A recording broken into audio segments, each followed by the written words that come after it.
어제는 33절 앞부분에 알지 못한다라는 그 이야기를 했던 종교 지도자들에 대한 내용으로 함께 생각을 해봤고, 오늘은 그 뒷부분입니다. 무슨 권위로 이런 일을 하는지 너희에게 이르지 아니하리라. 침묵하시는 예수님의 모습이죠. 침묵의 의미가 무엇인지 좀 함께 생각해 보고자 합니다. 현대 사회를 살아가는 우리들에게 있어서 예전에 우리가 경험해 보지 못했던 그런 시끄러움, 소음을 우리가 더욱더 갈수록 경험하게 되는 것 같습니다. 세계보건기구 WHO에 의하면 도시 소음이 현대인들 공사 소리, 차 소리, 여러 가지 소리들, 옛날에 우리 경험해보지 못했던 그런 소리들이 심각한 우리들 가운데 환경 문제로 다가온다라고 이야기를 하게 됩니다. 그뿐만이 아니죠. 끊임없이 이제 울리는 카톡 소리, 스마트폰 울림 소리, 거리에 다니면서 지하철 타고 다니면서 이렇게 소리로 또 내면서 듣는 이렇게 음악 소리, 또 방송 소리. 옛날에 TV는 집에서만 보는 거였는데 요즘은 이제 지하철에서도 버스에서도 보게 되는 어떤 그런 것들, 또 SNS의 그런 메시지들, 각종 소음들이 우리의 일상을 더욱더 가득 채우고 있는 시대를 살아가고 있습니다. 이런 소음의 홍수 속에서 우리들이 중요한 것을 놓치고 있지는 않는지 생각을 하게 됩니다. 하나님의 음성은 고요한 침묵 속에서도 시작되는 경우가 많거든요. 그래서 오늘 본문에 보면은 매우 특별한 어떤 그런 순간이 우리 가운데 펼쳐지게 됩니다.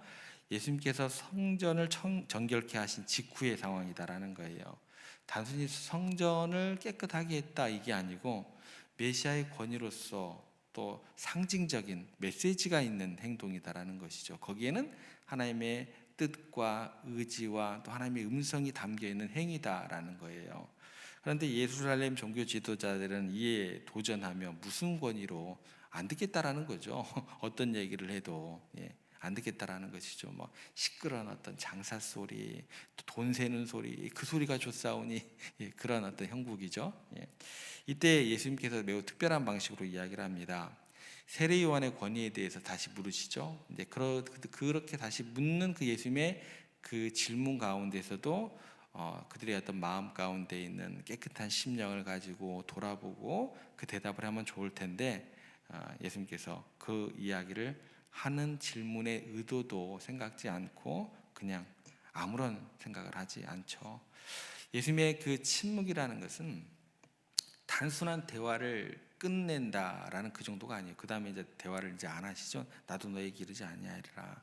세례 요한의 세례가 하늘로부터냐 사람으로부터냐 라는 그 질문 앞에서 더욱더 한 단계 더 나아가는 그 질문 앞에서 진정한 모습들을 이렇게 예수님 앞에서 사람들 앞에서 드러내는 그런 시험대가 된다라는 거예요. 그 시험대를 거치고 나니까 내가 알지 못한다라는 이야기를 하고 나서 곧바로 예수님께서 침묵으로 들어가시는, 그렇게 그들의 영적인 무지를 그대로 명백히 드러남과 동시에 예수님께서 침묵하시는 그런 과정으로 이어지게 된다라는 거예요. 이게 이제 그 침묵에 들어가는 그 순간 이게 좀 이제 심판의 어떤 시작이 되는 경고가 된다라고 우리가 이해를 하면 좋을 것 같습니다. 이런 침묵에 대한 심판은 구약에서도 이제 몇몇 곳에서 이렇게 발견이 되어지게 됩니다. 사울 왕의 경우를 보게 되면 하나님께서 더 이상 그에게 응답하지 않으신 것은 이미 그에게 심판이 시작되었음을 의미하게 됩니다. 이런 말씀이 있습니다. 사무엘상 28장 6절에 보면 여호와께서 꿈으로도 우림으로도 선지자로도 그에게 대답하지 아니하시니, 라는 말씀을 통해서 하나님의 침묵이 때로는 우리 가운데 무서운 심판으로 다가올 수 있음을 보여주는 하나의 예죠. 그래서 아모스 선지자가 이렇게 이야기를 하게 됩니다. 가장 큰 심판이 뭐냐? 유황불이 내리고 또 뭐라 그럴까요? 막 지진이 나고 이런 것도 하나의 무서운 심판이 되지만 아모스 선지자는 뭐라고 얘기를 하냐면 여호와의 말씀을 듣지 못한 기갈을 무서운 심판으로 이야기를 합니다. 그러니까 하나님의 침묵, 다시 말해서 그분의 말씀이 들리지 않는 상태야말로 영적으로 가장 두려워해야 할 상황이다라는 거예요. 우리도 개인적으로도 마찬가지예요. 우리가 하나님의 음성을 듣지 못한다, 영적인 기갈 가운데 있다, 두려워하셔야 돼요. 예, 굉장히 두려워하셔야 된다는 것입니다. 우리가 죄악으로부터 하나님께 멀어질 때 하나님께서는 침묵하신다라는 거예요. 그러나 그 침묵은 한편으로는 처음 시작을 대할 때 보면은 우리를 버리시는 것으로 그렇게 생각하시는 것보다 우리의 영적 상태를 돌아보고 회개하고 하나님께 돌아오도록 촉구하시는 어떤 사랑이 담긴 그런 경고로 이해를 하시는 게 좋을 것 같습니다. 그래서 하나님의 침묵 앞에서 우리 자신들을 정직하게 돌아보고 또 진실한 회개로 나아갈 수 있다고 한다면 그것만큼 또 그 침묵이 우리들에게 의미 있고 값진 것은 없다라는 거예요. 그래서 만약에 침묵이 우리 가운데 주어진다고 했을 때 좌절하지 마시고 더욱더 신뢰하시고 인내하시면서 우리의 믿음을 점검하시면서 믿음 위에 굳게 서기를 그렇게 노력해 나가셔야 한다라는 거예요. 그리고 하나님의 침묵은 끝이 아니라 더 깊고 또 폭넓은 만남을 위한 준비 과정이 될 수 있게 되는 것입니다. 그래서 침묵의 시간은 우리의 믿음을 시험하고 더욱더 정결케 하는 하나님의 은혜의 특별한 도구가 될 수 있다. 믿는 사람들에게는 그렇게 된다라는 거예요. 예, 그렇게 이해를 하시면 좋을 것 같습니다. 그러면 이 내용을 어떻게 좀 더 구체적으로 우리가 이해를 해볼까라는 질문을 하게 되면 가장 좋은 건 뭘까요? 성경 속 인물들이 그 침묵 속에서 어떠한 하나님을 경험하게 되는가, 그 과정은 어떻게 되는가, 그것을 좀 들여다보면 되겠죠.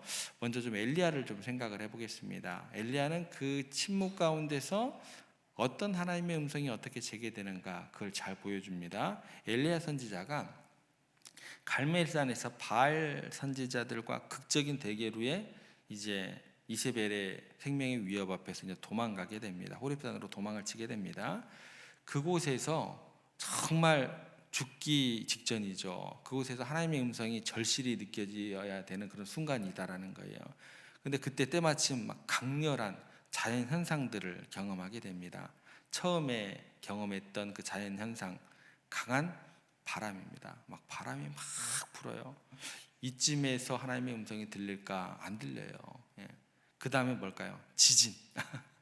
예, 엄청난 지진이 일어나게 돼. 이쯤에서 하나님이 들릴까? 안 들려요. 그 다음에 무슨 현상이 일어나요? 엄청난 불이 일어났습니다. 모든 세상을 뒤흔드는 거대한 힘을 가진 것들이죠. 강한 바람, 바람 이름 다막 날아가잖아요. 지진도 마찬가지고 불도 마찬가지고 거대한 힘을 가진 것들 가운데서 하나님의 음성이 들리지 않았다라는 거예요. 상징하는 바가 굉장히 큽니다. 예.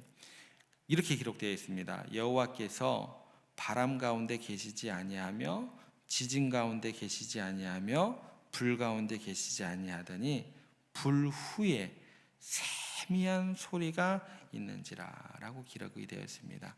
하나님께서 웅장하고 요란한 자연현상 가운데서도 말씀을 하시지만 그렇지 아니할 때도 있다라는 거예요. 오히려 침묵과도 같은 고요하고 잔잔한 세미한 소리 가운데 엘리야에게 드디어 이야기하신다라는 거예요. 굉장히 중요한 그 시작점을 가르쳐 줍니다. 하나님은 요란하고 시끄러운 세상 소리 가운데 우리에게 들려주시도록 그렇게 묻혀 계시지 않는 경우도 있다라는 거예요. 그 시작점이 그렇다라는 거예요. 우리가 고요한 침묵으로 나아갈 때 세상의 소음을 잠재울 필요가 있다라는 거예요. 그러면서 내면의 귀를 열어야 할 때가 있다라는 거예요. 비로소 그때 하나님의 섬세하고 부드러운 음성을 들을 수 있다라는 거예요. 그래서 여러분들 항상 이 자리에 이 새벽에 나오시는 거잖아요. 그죠? 일상 속에서 잠시 멈춰 서서 우리가 침묵하는 시간은 필요하다라는 것입니다. 그 침묵 속에서 우리는 세상의 소리로는 들을 수 없었던 그 하나님의 속삭임을 드디어 들을 수 있는 그 시작이 된다라는 걸 기억하시기 바랍니다. 또 한 명 살펴보겠습니다. 스가랴입니다. 스가랴가 누구냐면 세례 요한의 아버지입니다. 세례 요한의 아버지. 이 사람이 그 시작된 그 하나님의 음성, 예를 들어서 이제 뭐 바람 소리 가운데, 지진 가운데, 또 뭐라 그럴까요? 불 가운데 계시지 않았던 하나님의 음성을 들었다고 쳐요. 그런데 그게 이제 계속되느냐, 이 문제에 대해서 좀 고민을 해보셔야 돼요. 세례 요한의 아버지 스가랴가 그 이야기의 대표적인 예가 되는 것입니다. 천사 가브리엘로부터 아들을 낳을 것이다 라는 놀라운 소식을 들었어요. 그렇게 이제 아이들을 낳을 수 없는 상황 가운데서 하나님의 음성을 듣게 됩니다. 그런데 스가랴가 어떻게 했을까요? 그 기적을 의심하게 됩니다. 예. 그 결과 어떤 일이 벌어지게 되냐면 스가랴가 말을 못하게 되어버렸어요. 요한이 태어날 때까지 말을 하지 못하는 그 침묵의 시간을 겪게 됩니다. 이거를 겉으로 보게 되면 어떻게 우리가 이해를 하게 되면 불신에 대한 징벌이다 라고 쉽게 이해할 수 있어요. 뭐 그런 면도 있을 수 있어요. 근데 그게 다가 아니라는 거예요. 그러니까 겉으로 보기에는 불신에 대한 징벌처럼 보였지만 이 침묵이 주어짐을 통해서 스가랴는요, 야, 하나님의 놀라운 계획을 이런 측면의 것이 아닐까 묵상하게 돼요. 예. 내가 말을 안 하고 있는 순간은 뭐가 되는 거예요? 내가 들어야 되는 시간이 더 많아지는 거예요. 더 그 말씀에 대해서 생각해야 될 시간이 많아지는 거예요. 그러면서 하나님의 놀라운 계획을 깊게 묵상하면서 내면을 성찰하는 그런 시간, 그런 은혜의 시간으로 주어지게 되었다는 것입니다. 소음이 멈춘 자리, 침묵 속에서 스가랴는 비로소 하나님의 뜻을 더 깊이 깨닫고 불신했던 자신의 마음을 돌이켜서 하나님의 뜻을 받아들이게 된다는 거예요. 우리 삶에도 마찬가지입니다.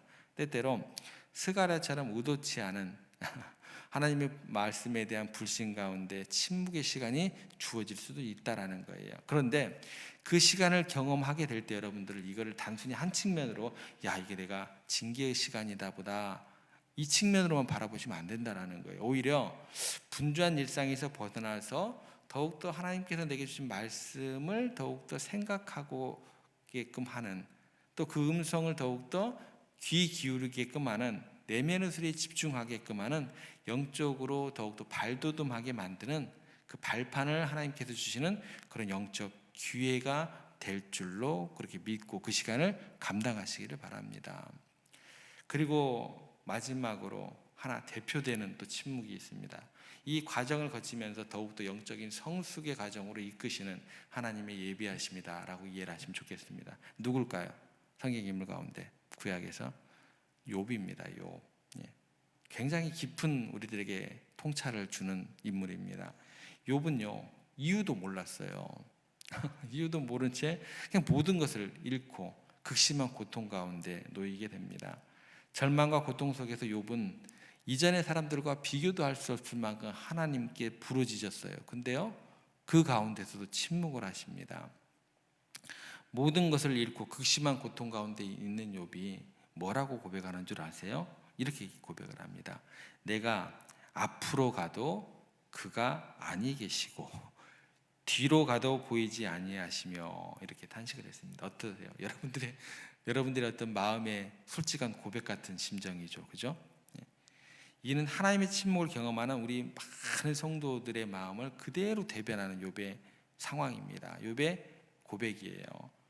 기도해도 응답받지 못하고 힘든 상황 속에서 하나님의 음성이 들리지 않을 때 여러분들은 욥과 같은 절망감에 100% 빠질 수밖에 없습니다. 그런데 주목할 점은 뭐냐면 이 고통스러운 침묵의 시간이 오히려 욥을요, 더 깊은 영적 깨달음의 단계로 이끌게 됩니다. 이후로 흔들림이 없어요. 내가 모태에서 적신으로 나왔었는지 뭐 그런 얘기를 해서 잘 견디는가 했더니 차라리 하나님을 저주하고 죽으라라는 그 말에도 견디는가 싶더니 막 그 가운데는 이제 막 요지부동이 있던 욥의 모습 가운데 그 침묵이 연속되는 그 가운데 결과적으로 욥의 영적 깨달음이 이렇게 고백이 되어지게 됩니다. 내가 죽게 대하여 귀로 듣기만 하였사옵더니 이제는 눈으로 주를 배움나이다. 보지 않는 하나님에 대해서도 느끼고 또 그 음성을 듣게 되고 또 함께 관계하는 그런 고백을 하게 되는 욥의 모습으로 뒤바뀌게 되다라는 거예요. 하나님의 침묵은 욥에게 있어서 결과적으로는 절망이 아니라 그 누구도 그 사이에 끼어들 수 없는 하나님과의 깊이 있는 그런 관계 가운데 들어가는 통로가 되고 그런 성숙한 그런 신앙의 여정으로 이끌 수 있는 기회가 되었다라는 것입니다. 여러분의 삶 속에서요, 하나님의 침묵을 경험할 때가 있습니다. 간절히 기도하지만 응답하지 않으실걸요? 절대로 여러분들의 때에 응답하지 않은 경우가 굉장히 많으실 거예요. 어려움 속에서 하나님의 뜻 분별하기가 굉장히 어려우실 거예요. 그런데 그 순간 욥처럼 혼란스럽고 낙심할 수밖에 없는 그런 시간이 주어지겠지만 우리가 기억해야 될 것은 뭐예요? 하나님의 침묵은 우리를 버리시는 것이 아니라 우리의 믿음을 정금같이 단련하시고 더욱 깊은 영적인 성숙으로 이끄시면서 그 사이에 어떤 것도 간섭하지 못하는 그런 하나님과의 나만의 관계 가운데로 이끌어 가시고자 하는 그 하나님의 섭리가 있으심 또한 절대 기억하셔야 한다라는 것입니다. 침묵 속에서 그래서 좌절이 되겠지만 좌절하기보다도 더욱더 하나님의 신뢰하는 마음을 붙드세요. 좌절하고 신뢰하는 마음하고 같이 따라옵니다. 그런데 어떤 식으로든 하나님을 믿는 그 신뢰하는 마음으로 내 마음의 방향을 정하시고 그 마음의 방향으로 이끄셔 나가야 된다라는 거예요. 그러기 위해서는 어떻게 하셔야 돼요? 인내하셔야 돼요. 인내하셔야 돼요. 인내하시면서 여러분의 믿음을 다시금 점검하시면서 더욱더 굳건히 세워나가시는 그 시간으로 잘 감당하시기를 주님의 이름으로 부탁을 드립니다. 그리고 하나님의 침묵은 끝이 아니라 더 깊은 만남을 위한 준비 과정이다. 침묵의 시간을 통해서 우리의 믿음을 시험하시고 정결케 하시는 하나님의 특별한 은혜의 도구로 여기시는 여러분들 되시기를 부탁을 드립니다. 예수님의 침묵을 통해서 그 영적 의미가 무엇인지 생각해 봤습니다.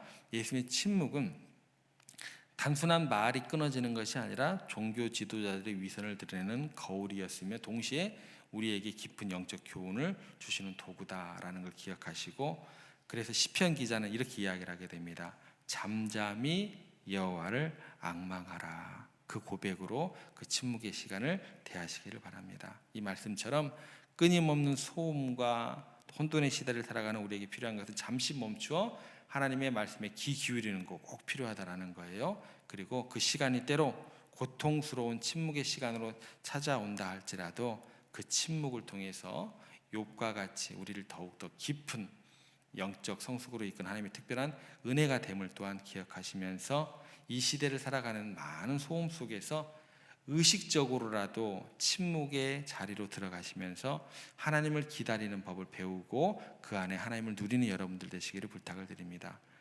때로는 말씀하시고 때로는 침묵하시는 하나님의 섭리를 그렇게 신뢰하시면서 오늘 하루도 그렇게 하나님과 음성을 들으시면서 그 하나님께서 주시는 그 말씀의 발자취를 따라가는 여러분들 되시기를 주님의 이름으로 부탁을 드립니다.